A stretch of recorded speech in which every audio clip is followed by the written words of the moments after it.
Hey there, it's Ashley here. Welcome to Createful Art. I know you haven't heard from me for a while, and that is because I was moving.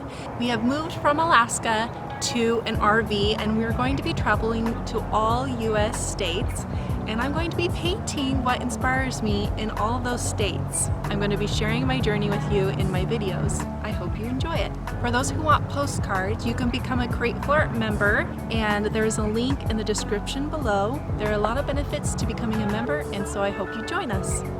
Today we are traveling to Alaska to paint a mountain scene. So I decided to paint Pioneer Peak because I got to see it on my drives in Wasilla, and I really enjoyed the beauty that those mountains portrayed. We call it the Matanuska Valley, and it's just gorgeous because of all these farms that are right below this mountain. And there's a glacier up ahead, and so there's this glacier river that flows right below the mountain. This is what inspired me to paint this picture because it's one of the things that I loved about living in Alaska. Today I'm giving you this tutorial to inspire your creativity. Don't worry about using my exact colors, brushes, brush strokes. Use the steps to help you create your very own mountain scene. So the first step is choosing your colors, and I'm going to use this plate as a palette. I give myself a great big clump of white in the middle. So I don't lay out all of my colors right away because my colors will dry on here and I don't want that to happen. So I'm going to do one color at a time and then bring in all the colors. So the second step is sketching your painting, okay? So what I'm going to do right now is take this blue, make a very light color right here, and I'm going to draw the outline of the mountain as it is. Notice that I'm using a flat brush to do this, as most mountains are jaggedy, and I'm not going to get so precise that I have to make everything perfect, okay? But I am going to look at my mountains and where I want them to lay and try to get my composition correct. Did this all freehand. Now if that's uncomfortable for you, you can always blow up your mountain and trace it or whatever you feel like doing. But I just like a freer style of painting, and so this is the way I do it. And I'm just kind of copying my mountains. Then you just do the same thing. You find those shapes within your mountain. Okay, so I sketched out the main ideas. So I've got where the trees are, where I'm going to have a certain road, where the eye is going to lead up to my mountains, okay? And now that I have the sketch done, I'm going to go ahead and paint my background. And with my skies, I never make them completely smooth for my own personal style. You know, it's really personal how you want your sky, but the reason why I want the sun to be coming from this side is because on these little edges right here, that sun is going to come off of those edges, okay? And highlight them. Otherwise, they really don't get highlighted. They end up just being really dark and the mountain's dark, okay? So go ahead and start building up your sky. Next thing you can do is come down to these mountains. Lots of different colors to make these jagged, okay? See how I bring in the warm and the cool? And I grab another color and I bring it in, okay? And I'm just looking at my photo reference and I'm seeing what colors are bouncing off of these mountains, and then I'm coming in and making them bounce off the mountains right here, okay? So I have my purple here, and I just come over here and I add that contrast. Okay, I'm just basically covering the canvas and then adding, you know, some of the details as I go. And I kind of just work on this section for a little bit, then I go to the next section, and I will be layering a lot, okay? Because what I'm just doing right now is laying the undertone, the basics of what's going on here.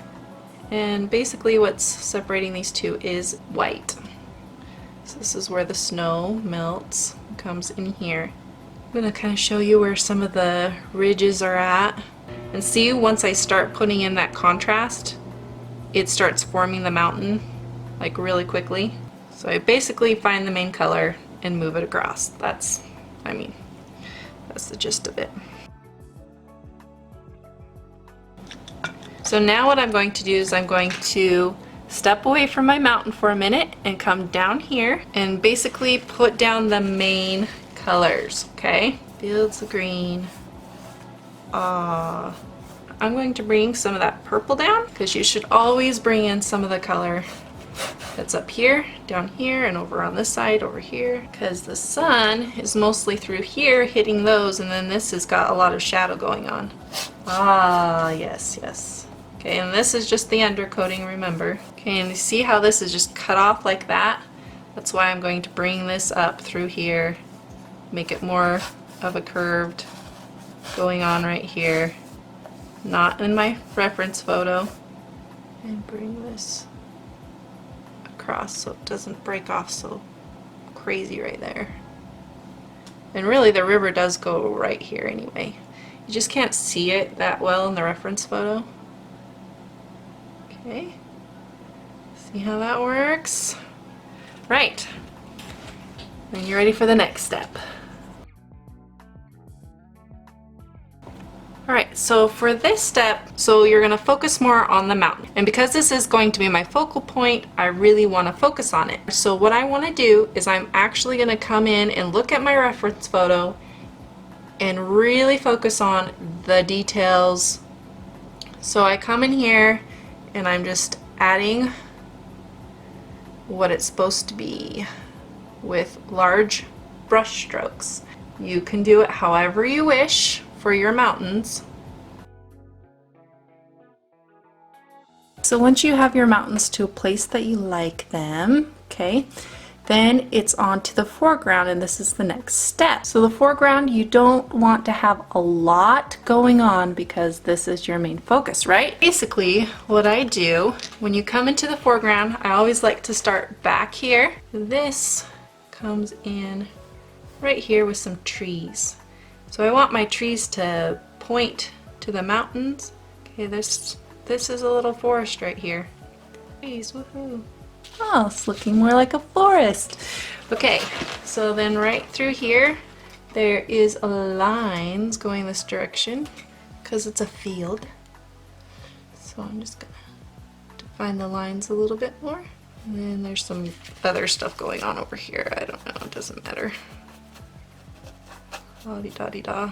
Just make it look like something's going on. All the time I'm looking back, seeing, okay, what do I want to do? Is that what I want to do? Okay, I'm going to lighten this right through here, just so that the eye goes there a little bit better. So this step, you're just going to add in more details, but don't get too detailed. I hope you enjoyed painting these Alaska mountains with me, and you learned a lot about how to paint mountains. If you enjoyed this video, go ahead and subscribe if you'd like. In the description below, there's a link to where you can find this painting to purchase it for yourself.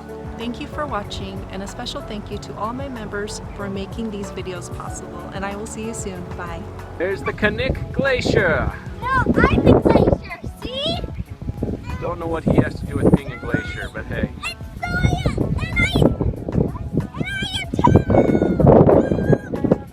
And he's just miserable. He's like, it's cold, it's windy, I'm covered in dirt.